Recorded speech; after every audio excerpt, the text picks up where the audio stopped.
Vous savez, les temps changent, et maintenant que les icebergs sont passés, l'heure est plutôt à la sécheresse et à l'irrigation difficile dans le dernier téléfilm de Trey Parker et Matt Stone. Beaucoup de choses sont arrivées depuis que l'Homme Sport a violemment refait surface, des nouveaux canaux de diffusion aux mafieux europhiles en passant par des prothèses mammaires, et derrière la métaphore qui semble plus qu'évidente se cache en fait une autre qui nécessite d'avoir déjà beaucoup plus d'informations pour tout comprendre. Hey salut à tous, ici Maniaco, et aujourd'hui on parle du troisième event sorti sur Paramount+, j'ai nommé The Streaming Wars. Alors j'en attendais beaucoup de ce nouvel event, après les deux post-Covid qui étaient incroyables et la saison 25 plus oubliable, j'avais théorisé que le futur de South Park se ferait davantage dans ce nouveau format plutôt qu'avec des épisodes de 20 minutes, et le fait est que, je suis toujours d'accord, il était encore une fois excellent ce téléfilm. Bon, je vais pas me relancer dans les explications de ce que sont les exclusive events, donc si vous n'êtes pas au clair, allez regarder les reviews des post-Covid, d'autant plus qu'il faut bien comprendre cette situation pour saisir toutes les nuances de ce gros épisode, qui ne fait pas partie de la saison 25, mais plutôt d'une série de 14 téléfilms dont seulement 3 sont sortis à ce jour. Enfin bref, assez blablaté, passons enfin au vif du sujet. Tout commence à Denver, où une crise environnementale terrible commence à faire de nombreux ravages. La diminution de la quantité de neige entraîne de grands manques d'eau dans les environs, aboutissant à des sécheresses sans précédent. Tout cela étant bien évidemment causé par un homme au sport qui semble plus réel que jamais. Il a toujours été la représentation des dérèglements climatiques dans la série, mais ce coup-ci ça prend encore plus d'ampleur que pour sa dernière apparition où il se contentait juste de saccager les alentours. C'est donc la panique pour tous les citoyens assistant à la réunion, où l'on a d'ailleurs le plaisir de revoir Pee-Pee, patron d'un parc d'attractions autour duquel tournait l'épisode 14 de la saison 13. Pee-Pee dont le caméo s'avérera par la suite beaucoup moins anecdotique qu'on ne le croit. La ville est alors obligée de limiter son utilisation d'eau, puisque malheureusement il en manque, étant donné qu'avant de leur arrivée, les sources passent d'abord par les agriculteurs qui en ont grand besoin pour irriguer leurs terres. Et quand on parle d'agriculteurs, évidemment, on ne peut pas échapper à Tegrilly Farms, où Randy est toujours dans l'excès comme à son habitude, et ce coup-ci c'est donc par rapport à son utilisation d'eau. On l'a jamais vu avant abuser à ce point-là, ça semble vraiment être là pour les besoins de l'épisode, mais bon, c'est cohérent avec le personnage et ça sert d'introduction marrante avant d'arriver au très chouette écran titre. Après ce qui semble être quasiment les plans du générique, quasiment parce qu'il manque quand même pas mal de persos en fond, on suit les enfants dans le bus scolaire sur le retour de l'école. Ce n'est plus Monsieur Venezuela qui conduit le bus, il aura décidément jamais eu d'importance ce perso, et cette scène sert surtout à nous réintroduire le cœur des préoccupations de Cartman pendant tout l'épisode. Il se fait déposer devant sa maison qui est toujours le hot dog dans lequel il a emménagé dans City People. Ce hot dog, il ne l'aime pas, ses amis non plus d'ailleurs, mais le pire c'est peut-être sa mère qui n'a pas d'autre choix que de supporter cette situation insoutenable dans laquelle elle se retrouve à cause de son fils. Stan et Tolkien s'arrêtent à leur tour devant chez eux, ce qui nous fait prendre conscience qu'après tous ces déménagements, il ne reste désormais plus que Kyle et Kenny à l'arrêt de bus historique. Tout ça nous montrant au moins que les choix discutables de leur père auront permis qu'ils traînent ensemble, et ça c'est sympa à voir. Ensuite, Tolkien commence à s'inquiéter à propos d'une certaine Karen, mais ils se mettent d'accord sur le fait de ne plus y penser. Il se trouve que Karen n'a absolument rien à voir avec la sœur de Kenny, en même temps elle est toute choupie, je sais pas qui elle inquiéterait, mais ce n'est encore une fois personne d'autre que Randy. Et c'est même pas une private joke contre les enfants en plus, puisque Sharon et Steve l'appellent aussi comme ça. Comme Shelley l'explique, Karen est un terme anglo-saxon qui désigne de manière péjorative une femme blanche d'âge mûr, de classe moyenne, qui s'insurge de tout, veut parler au directeur et perpétue un racisme systémique revendiquant des droits supérieurs aux autres. Et c'est vrai que ça correspond assez bien au père Marsh. Bon, je sais pas pourquoi ça vient maintenant alors que ça fait déjà des années que le terme circule, mais même si ça apporte pas grand chose, ça reste un petit plus sympa, continuant à montrer que Randy saoule absolument tout le monde. Finalement, Tolkien a eu raison de s'inquiéter puisque Karen vient bel et bien s'énerver quand Stan s'apprête à aller chez son voisin. Puis un mec louche arrive, un peu le même genre que le gars des vapoteuses dans la saison 22, mais c'est plutôt une parodie du personnage de Jack Nicholson dans Chinatown, étant habillé de la même façon et avec un joint à la bouche pour remplacer la cigarette de son homologue. Il dit être le Water Commissioner là pour inspecter sur la trop grande quantité d'eau utilisée dans les environs, et comme je suis pas sûr de la traduction la plus appropriée pour le nom de son poste, je l'appellerai commissionnaire pour le reste de la vidéo par souci de simplicité. Il y a une petite référence à Will Smith un peu gratos, mais cette scène vient surtout confirmer une des bonnes qualités de cet épisode, il fait un bon travail de remise en contexte pour ceux qui n'auraient pas vu la saison 25 sans trop être redondant pour les fans. Entre le hot dog de Cartman et l'explication sur Credit Greenweed, je pense que cet event peut s'apprécier sans trop de prérequis, puisqu'il n'est pas non plus nécessaire de connaître Pee-Pee au préalable et que la métaphore derrière l'homme sport est quand même plutôt évidente. Après que Karen Karen se soit énervée dessus, le commissionnaire lui apprend qu'il est possible de revendre le surplus d'eau qu'il n'utilise pas,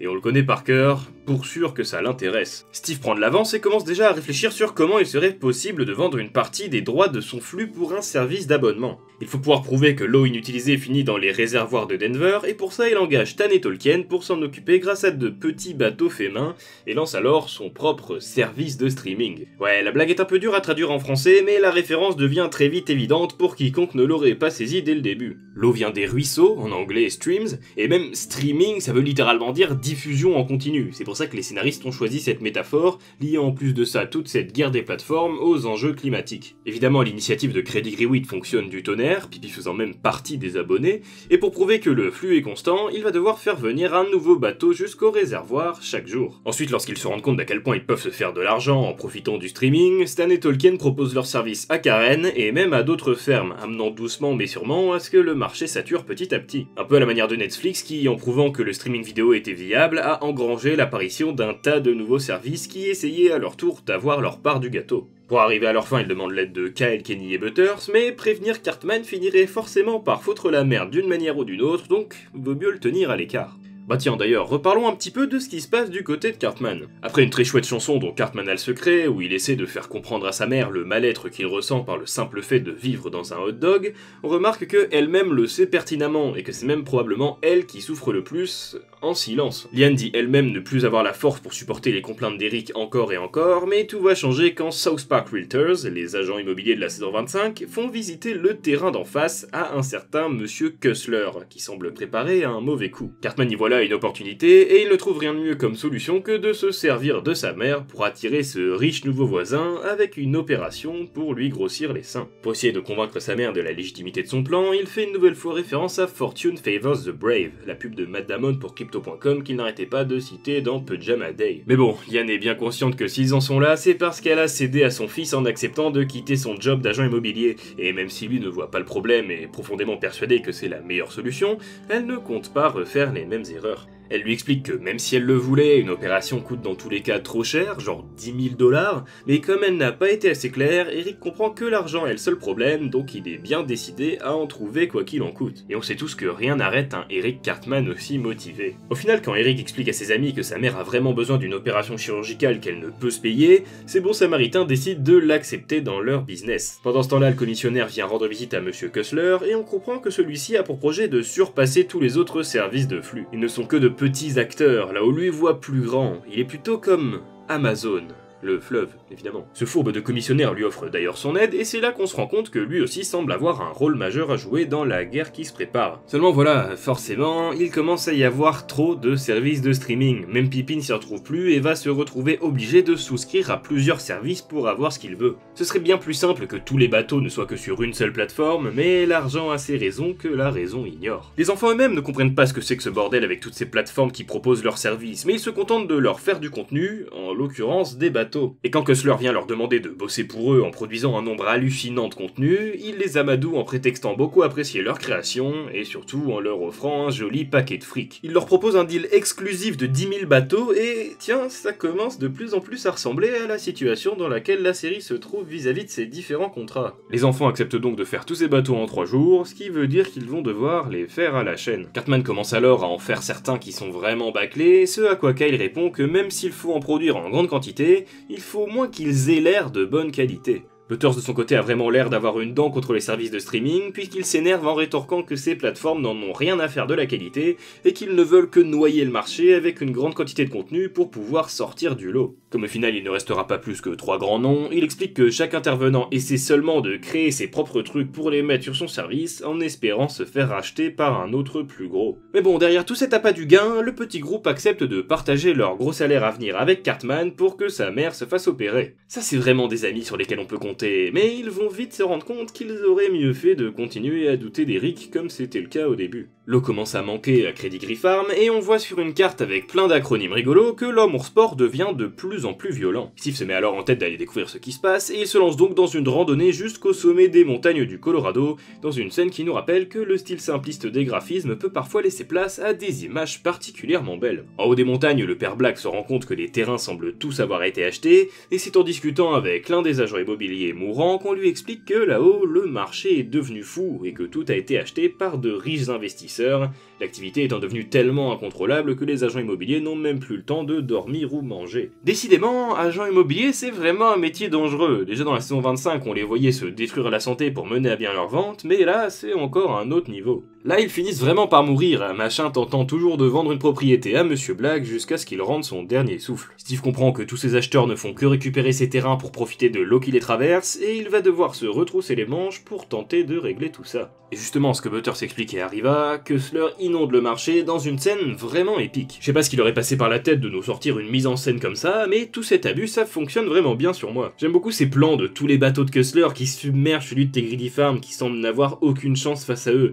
D'habitude, Randy fait partie des gros poissons, mais là, il a trouvé plus gros que lui. Karen se rend donc finalement compte que son fils crée aussi du contenu pour d'autres services de streaming, alors qu'il avait déjà signé un contrat d'exclusivité avec Tegridy, et l'oblige donc à aller chez Kessler pour stopper leur accord en prétextant que c'est pour ne pas brader la qualité de ses produits. Mais surprise, Kessler est en fait déjà mort, tué par l'homme ours sport. Le réchauffement climatique, toujours représenté par le Man Bear Pig, agirait donc comme une puissance divine, se vengeant de ceux qui ont trop profité de leur pouvoir en négligeant leur impact environnemental, et Karen se rend alors compte que son fils est forcément sur la liste des prochaines victimes, ayant lui-même profité de l'eau des montagnes pour se faire un max de thunes. Au Pee-Pee's Splashtown, Steve vient demander à Pee-Pee de lui rendre les droits sur son eau, ce que celui-ci refuse, dévoilant qu'il travaillait depuis le début avec le commissionnaire, et même avec l'homme ours sport, dans le but de faire tourner cette crise à son avantage. Franchement, l'homme ours sport habillé en mafieux italien, c'est une des choses les plus hilarantes que j'ai vues depuis très longtemps.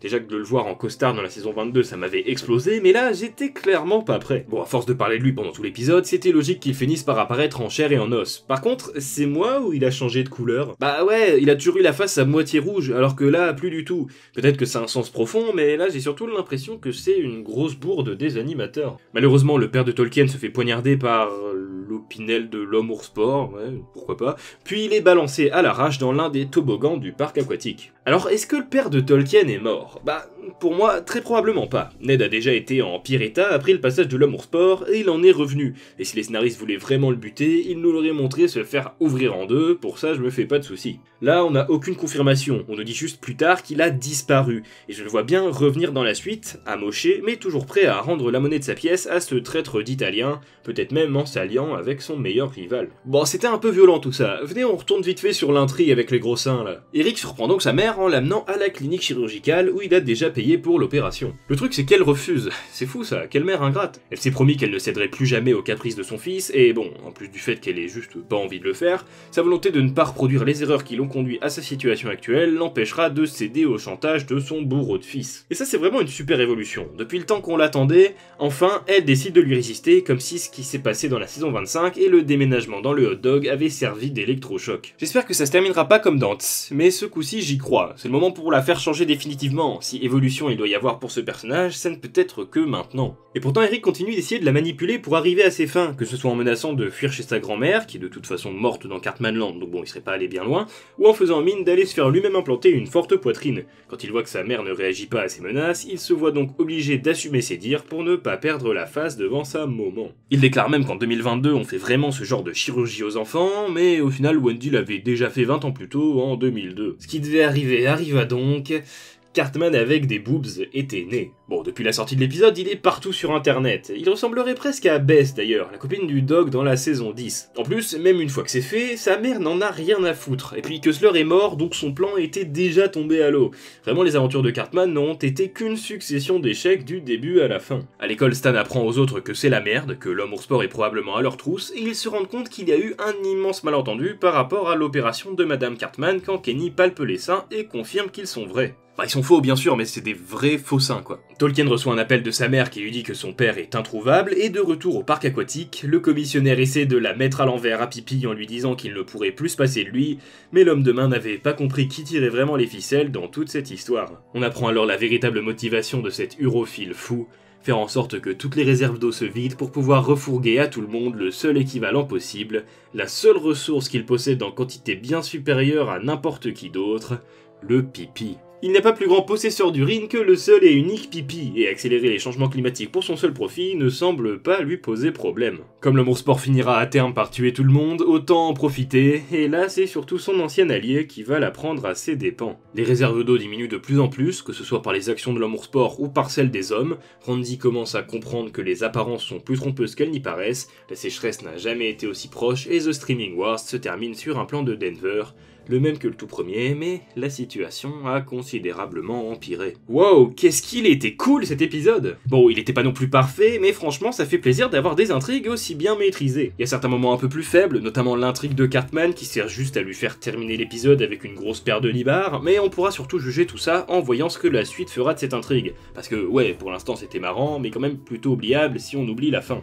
Puis globalement, c'est un point qui marche pour tout l'épisode. Pour réellement conclure dessus, il va falloir attendre la deuxième partie pour réellement pouvoir tirer des conclusions et voir à quoi cet event nous préparait. Aussi, je trouve que l'intrigue de Randy commençait pas forcément super bien en le voyant abuser exagérément des réserves d'eau dès le début de l'épisode. Mais au final, je trouve qu'il ne reste pas sur la même blague trop longtemps et qu'il est utilisé avec parcimonie, ce qui n'est pas toujours le cas dans ces dernières saisons. Là, vu qu'il est pas non plus au tout premier plan, il est franchement pas désagréable, et même par rapport au fait qu'il soit associé à une Karen, encore une fois ça va. Il s'abuse pas non plus sur le gag autant qu'on pourrait le penser. En tout cas, un point sur lequel j'ai particulièrement envie de parler, c'est encore et toujours le bien nommé Homme Sport. On peut se demander pourquoi un démon si puissant obéirait à Pipi, simple patron de parc aquatique. En plus de ça, dans Vous êtes sérieux, qui est sorti en 2018, il était dit que l'Homme Sport reviendrait dans 5 ans, ce qui signifie qu'il est revenu 1 an plus tôt que prévu. L'explication scénaristique la plus probable, ce serait que Pipi a dû conclure un contrat avec lui, rendant compréhensible le fait qu'il semble être en mesure de lui donner des ordres. Après bien sûr, j'essaie de trouver une explication crédible, mais de toute évidence, c'est clairement une référence aux grosses sociétés qui profitent du réchauffement climatique au lieu de le combattre,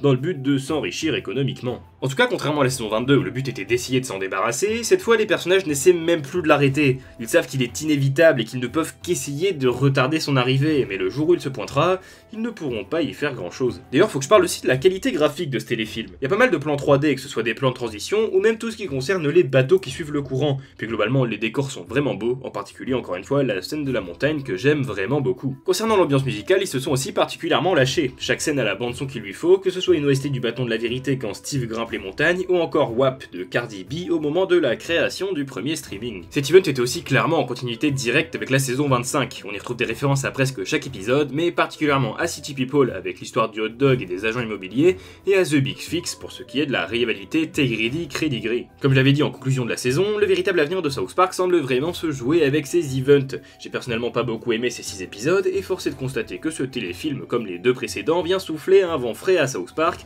en se basant sur des intrigues déjà posées pour mieux renouveler la formule. C'est sympa pour combler les défauts de la saison, mais ça reste chiant pour les abonnés de Paramount+, qui n'ont pas Comédie Centrale ou HBO Max, et qui du coup ratent quand même pas mal d'éléments en n'ayant pas accès aux saisons, aussi moyennes qu'elles puissent être. Sinon j'ai bien aimé la façon de représenter la guerre des plateformes de streaming et leur prolifération. Le parallèle qui est fait avec l'eau permet au moins que le message soit un peu plus subtil, même si la subtilité c'est pas non plus le fort de cet épisode. Ce qui ressort le plus, c'est surtout la volonté des plateformes d'avoir de plus en plus de contenu, entraînant nécessairement une baisse au niveau de leur qualité. Mais là où l'épisode prend tout son sel, c'est quand on se rend compte qu'on est encore une fois dans une intrigue très méta qui parle carrément de la situation de la série, où ici Trey Parker et Matt Stone sont basiquement Stan et Tolkien.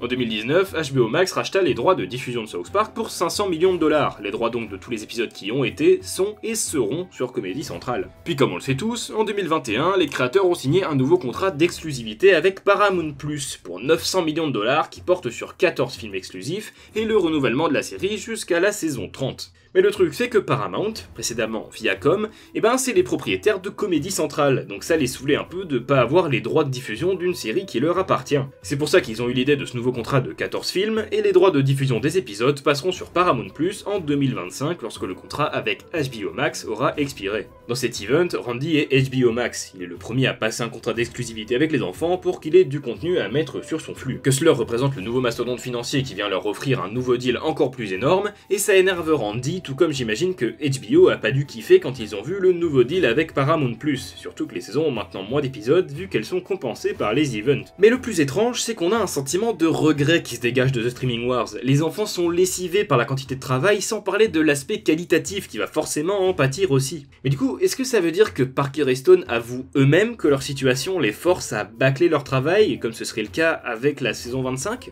Bon, chacun peut analyser ses messages comme il l'entend, mais j'ai l'impression que tout comme Stan à la fin, ils reconnaissent s'être fait aveugler par les sommes astronomiques sur la table et qu'ils ont été cupides. Mais le mieux dans cette histoire, c'est que même après ces contrats exorbitants, ils nous montrent bien que les plus fourbes dans l'histoire sont définitivement Paramount+.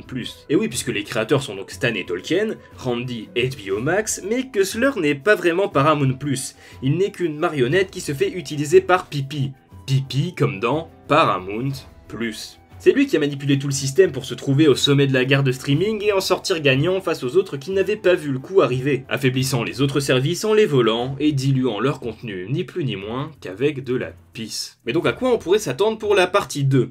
Eh bien, The Streaming Wars nous laisse suffisamment dans le flou pour qu'on ne puisse pas prévoir grand chose. Ce serait un bon moyen d'en finir avec Tegridy et Credigris, mais bon, la ferme de Randy a réussi à échapper à tellement de catastrophes qu'il pourrait bien encore survivre à la sécheresse. À chaque fois que l'occasion se présente de refaire déménager les marches à South Park, Randy n'en ressort qu'encore plus fort, donc je n'espère même plus. Par contre pour Credigris, rien n'est moins sûr, je pense toujours que Steve reviendra, mais pas sûr que l'avenir de sa ferme soit garanti avec tout ce qui se passe. J'imagine que Pipi finira déchiqueté par l'homme au sport d'une manière ou d'une autre aussi, parce que je le vois vraiment pas s'en sortir après tout ce qu'il a fait. En bref, à voir, je ne m'essaierai pas à faire des suppositions puisque tout est bien trop incertain, mais en tout cas, j'ai hâte de voir ce que les scénaristes nous auront réservé. Pour conclure, malgré certains passages un peu plus mous et des messages pas particulièrement révolutionnaires, The Streaming Wars permet de passer un très bon moment et de ne pas rester sur le pétard mouillé qu'était la saison 25. Encore une fois, on ne pourra clairement le juger que lorsque la suite sera sortie, mais cet event semble vraiment avoir plus d'ambition que juste un gros épisode, permettant pas mal de moments très drôles tout en étant l'un des épisodes les plus alarmants vis-à-vis des changements climatiques. Et bien voilà, c'est maintenant que se termine cette nouvelle review, j'espère qu'elle vous aura plu. Comme d'habitude, n'hésitez pas à mettre en commentaire ce que vous avez pensé de la review, de l'event et même de dire ce que vous théoriser pour la suite, ça peut toujours être intéressant. On se retrouve bientôt pour la review de l'épisode suivant, même si j'aimerais bien avoir le temps d'avancer sur d'autres projets de vidéos entre deux, mais ça sera possible que si la série se calme un peu niveau contenu. Cependant, je vais pas m'en plaindre, donc à la prochaine, c'était Maniaco, bye tout le monde, salut!